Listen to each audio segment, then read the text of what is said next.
New টাউনে আমাদের Adani group, আপনারা জানেন করোনা আদানি আমার সঙ্গে মিট করেছিল। নিউ টাউনের ওরা 2000 বেডের হসপিটাল করতে চায়,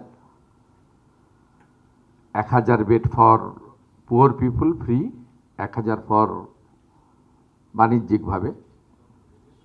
তা আমি ওনাকে লিখিত কনসেন্ট দিয়েছিলাম। আমাকে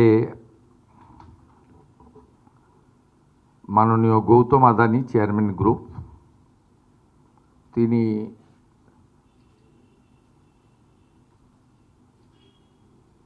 কমিটমেন্ট লেটার দিয়েছেন। তিনি দ্রুত শুরু করতে চাইছেন কাজ ওখানে 2000 বেডের ইন্টারন্যাশনাল মানের হসপিটাল, যার 1000 bed financially weak person, poor পিপলরা পাবে ফ্রি অফ কস্ট। এটা একটা গুড অ্যাচিভমেন্ট ফর বেঙ্গল। সবই থাকবে 2000 বেডের, ওরা ইন্টারন্যাশনাল মানের, পুরো 100% ইনভেস্টমেন্ট ওরা করবে। একটা টেন্টেটিভ ডেট আমাকে বলেছে, আমি এখনই বলছি না।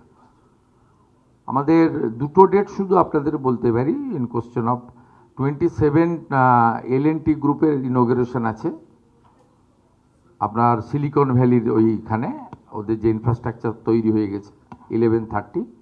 আর 14 অক্টোবর হলদিয়া পেট্রোকেমিক্যালে 6000 কোটির একটা প্ল্যান্ট ওরা দ্রুততার সঙ্গে আমার হাত দিয়ে উদ্বোধন করবে বলে রেডি করছে। পূর্ণেন্দু চ্যাটার্জি এসেছিলেন, ডেট করে গেছেন। এই দুটো ইনোগ্রেশন আছে বিফোর পুজো।